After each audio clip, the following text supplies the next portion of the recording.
Assalamualaikum guys. Okay guys. Sama baca untuk dunia tanpa tembok jilid yang kedua. Uh, Berkenaan tentang pertembungan tamadun di Amerika Utara.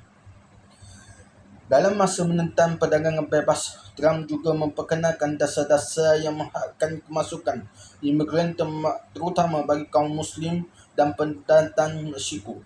Selain mengatakan kawalan sepadan, Trump juga ingin membina tembok di sepadan AS Meksiko bagi mengurangkan kemasukan pendatang tanpa izin dari Meksiko. Perkara yang kita boleh faham tentang Muslim ialah terdapatnya sentimen Islamofobia di AS sejak peristiwa 11 September 2001. Liputan media tentang kebangkitan ISIS di Iraq dan Syria pada tahun 2014 hingga 2015 memperhebat lagi persepsi negatif rakyat IS terhadap Muslim dari Timur Tengah. Oleh itu, antara perkara pertama yang telah melaksanakan ialah perintah larangan kemasukan ke atas imigran dari 7 buah negara Islam: Iran, Iraq, Libya, Somalia, Sudan, Syria dan Yaman. Tetapi kenapa Meksiko? Bukankah Meksiko jiran IS dan sebaka dengan orang IS? Sama-sama orang putih, tambahan lagi dari segi geografi pun sama, iaitu Amerika Utara. Sebenarnya sentimen anti-Meksiko sudah lama wujud dalam sejarah IS. Bahkan IS dan Meksiko pernah berperang. Sempadan IS yang ada pada hari ini merupakan hasil kemenangan IS dalam perannya dengan Meksiko dari tahun 1846 hingga 1848. Negeri-negeri Texas, California, Arizona, Nevada, dan New Mexico merupakan bekas wilayah Meksiko. Oh, California. Semasa AS mencapai kemerdekaan pada tahun 1783, sebahagian besar benua Amerika Utara masih dijajah oleh Britain, Perancis dan Sepanyol. Untuk memaksimalkan keselamatannya, AS memperluas wilayahnya. Selepas membeli tanah Perancis dari Napoleon, AS mempunyai sepadan jajahan Sepanyol yang dikenali sebagai New Spain, Virreinato de Nueva España. New Spain mencapai kemerdekaan pada tahun 1821 dan dinamakan semula sebagai Meksiko. Oh, New Spain ya. Untuk memaksimalkan kuasa, maka AS telah memeran Meksiko. Berbekaskan tanah luas yang dirampah dari Meksiko, AS boleh membina landasan kereta api yang melintasi pantai Atlantik dan Pasifik.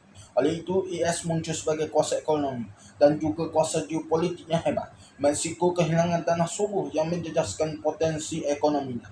Oleh itu, Meksiko menaruh kebencian yang terpendam terhadap AS. Semasa World War I, Jerman telah mendekati Meksiko untuk memujuknya menyertai pakatan dengan memberi jaminan Jerman akan membantu Meksiko merampas kembali Texas, New Mexico dan Arizona dan hilang kepada AS. Perancangan tersebut yang terbocor melalui telegram menjadi asbab AS menyertai World War I melawan Jerman hanya selepas Franklin Delano Roosevelt menjadi Presiden AS 1933 dan memperkenalkan Global Policy baru AS dan Meksiko mencapai pendamaian. Namun begitu, ancaman baru timbul selepas AS memeterai perjanjian perdagangan bebas Amerika Utara No American Free Trade Agreement NAFTA dengan Meksiko. NAFTA ialah sebuah perjanjian perdagangan bebas, maka ia melibatkan kebebasan pergerakan pekerja. NAFTA menjadi isu utama semasa kempen pilihan raya Presiden AS tahun 1992. Selain George H.W. Bush, Republican, dan Bill Clinton, Demokrat, seorang bilioner bernama Ross Perot yang mengambil bahagian sebagai calon bebas atas platform anti perdagangan bebas. Perot mengkritik keras NAFTA dengan memberi amaran tentang pemindahan peluang pekerjaan dari AS ke Meksiko dan kebanjiran imigran Meksiko masuk ke AS. Walaupun Perot tewas, namun peratusan undi kepada Perot adalah sebanyak 19% dan menjadikannya calon bukan parti Republikan atau Demokrat yang mengaut undian tertinggi dalam sejarah AS sejak tahun 1912. Hal ini menunjukkan sentimen populisme sudah berakar pada waktu itu.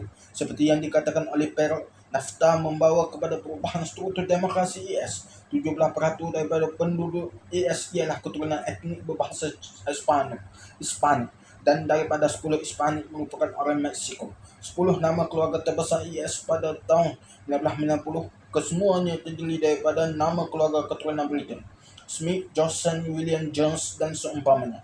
Namun begitu, pada tahun 2010, dua nama keluarga Hispanic, Garcia dan Rockwest telah memasuki senarai 10 nama keluarga ini dan ditambah dengan Martinez pada tahun 2020. Walaupun dari segi baka orang Mexico pun sama dengan orang US yang berketurunan Eropah, namun begitu identiti orang Mexico sebagai Katolik dan sejarah peperangan telah memisahkan mereka daripada budaya arus perdana US. Pendatang Mexico dikaitkan dengan kemiskinan, jenayah dan dadah. Cadangan Trump untuk membanteras masalah pendatang haram melalui pembinaan tembok dilihat sebagai sesuatu yang serius dalam kalangan mereka yang memandang pendatang Mexico sebagai ancaman.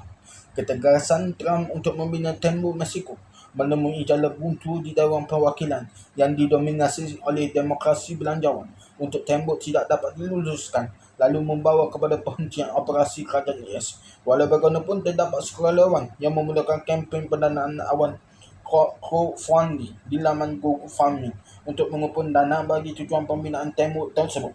Hal ini menunjukkan sentimen anti-imigran. Mexico bukan sesuatu yang boleh diambil ringan. Maka tepat sekali anda yang Huntington yang memisahkan antara US dan Mexico sebagai dua tamadun yang berbeza. US tergolong dalam tamadun barat, manakala Mexico dalam tamadun Amerika Latin, sementara kesaksian antara satu sama lain ialah realiti pertembungan tamadun. Itu untuk pertembungan di antara Amerika dengan Mexico. Banyak sejarah kita boleh dapat dengan pembaca itu.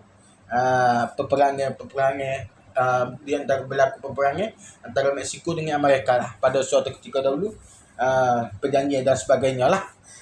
Semoga bermanfaat. Assalamualaikum. Sebelum itu, siapa nak beli boleh beli, tekan link di bawah ini. Assalamualaikum.